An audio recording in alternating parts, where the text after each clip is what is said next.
The president secured a second term thanks in part to building a massive ground game, coupled with an early investment in negative television ads defining Mitt Romney. To get a better understanding of how Mr. Obama did it, and for an inside look at what hindered Romney's campaign, we talk with three journalists covering different aspects of the race. They are PhilipRucker of the Washington Post, who's been traveling with Romney all year, Carol Lee of the Wall Street Journal, who covers the White House, and we hope to be joined by Slate columnist Sasha Issenberg. He's the author of the book, The Victory Lab, The Secret Science of Winning Campaigns. He's dealing with a snowstorm right now in New York City. So, Carol Lee, let me start with you. Sure. At what point did the Obama campaign, did the Obama team begin to think about how they wanted to position themselves, and how did they do it? Very early. The first step that they took was to determined that they were going to run in a terrible economy and they needed a message that would be saleable regardless of what was happening in the economy. And so they settled on this notion that they wanted to make the election about a choice where voters were going to look and decide which candidate was going to stick up for them. And that's how you got the president really hammered on the middle class message. So that was a very early decision. Even before it was known who their opponent was going to be. Right, exactly. Because their opponent they always assumed was going to be the economy, essentially. And then as time moved on, they figured it was definitely going to be Romney, and they really zeroed in on him. And there were a couple pivotal moments throughout the campaign, and one of them came in December of 2011, where a bunch of the president's senior staff met at their campaign headquarters in Chicago and had recently seen a Pew Research poll, a study that showed that Romney wasn't taking much heat in the primary, and that concerned them, and that his opponents weren't really attacking him in ways that they wanted him to be attacked. They wanted him to walk out of the primary limping. And so they decided to, as one aide put it, create some turbulence for him.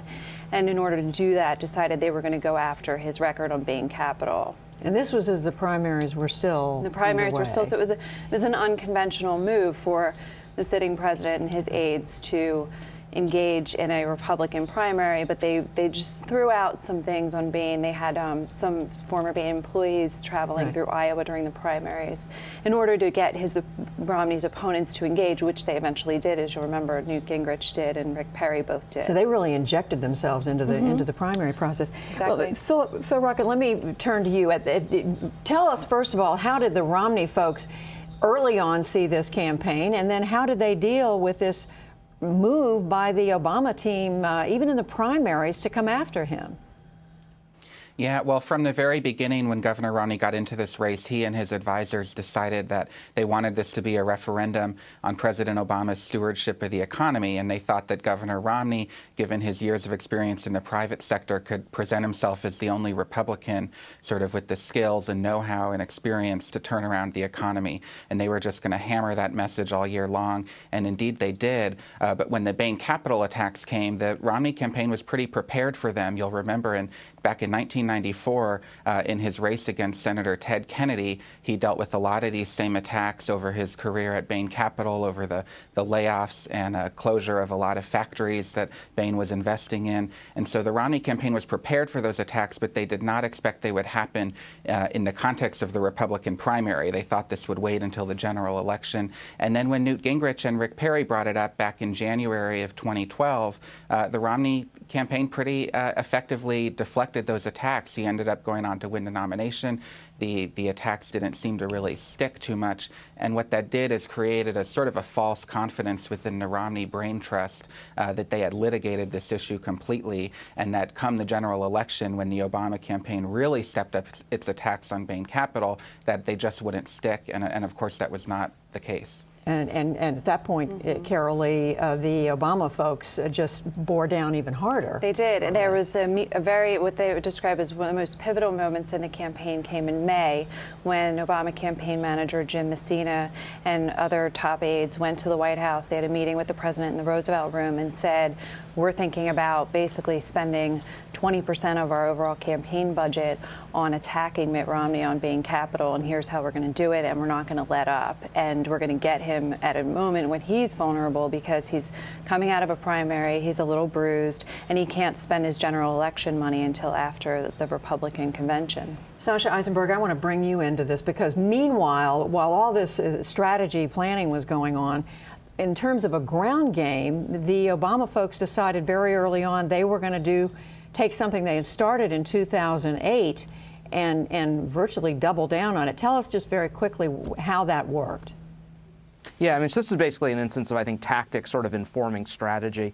The Obama campaign thought of this in many respects as a mobilization election. They had to put together the coalition that they had successfully turned out in 2008. A lot of parts of the electorate that traditionally voted a low rate, and they needed to re-engage them and mobilize them again, young people, minorities in particular.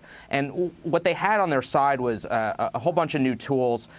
They'd started running these randomized control experiments, basically field experiments, that allowed them to understand what actually moved voters. And they came up with a sort of body of knowledge not only about specific issues that would persuade voters, little bits of messaging, but they came to understand, I think, a whole lot more about what the value of an individual interaction with a volunteer was in both changing somebody's mind or getting them out to vote. And that informed their ability to think that they could, even if they were outspent in the fall, to do a lot of this work on the ground. So they really took this whole idea of identify the vote and get out the vote to a whole new level.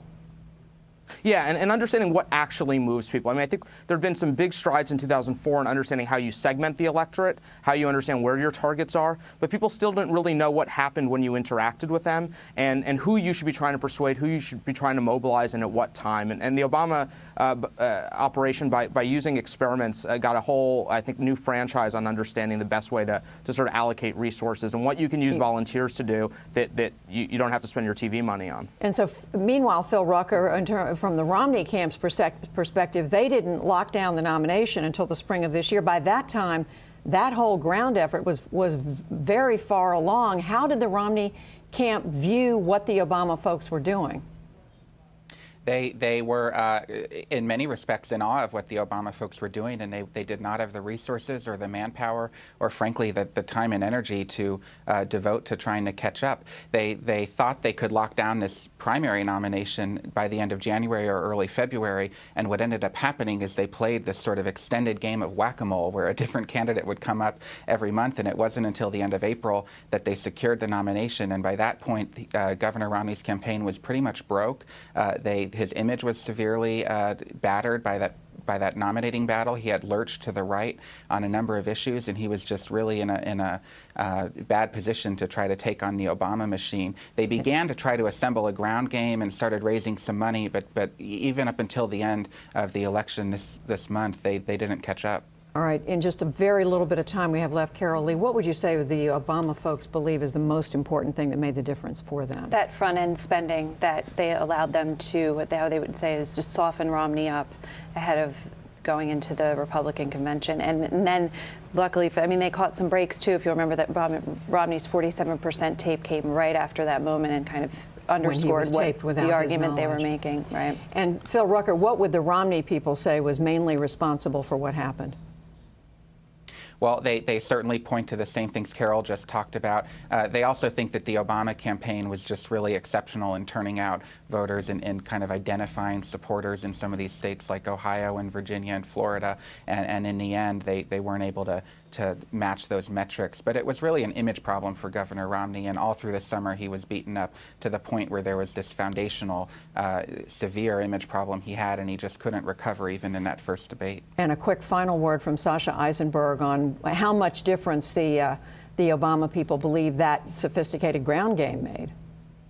Yeah, I mean, we're in an era where our politics is obviously incredibly polarized. And I think the real challenge for most campaigns now is understanding how to identify and pinpoint people who are on their side and then figure out what it actually takes to motivate them to vote, turning non-voters into voters. And I think that the Obama campaign sort of understood early on that had probably more to do with the outcome of this election than necessarily persuading the small number of voters who were really up for grabs.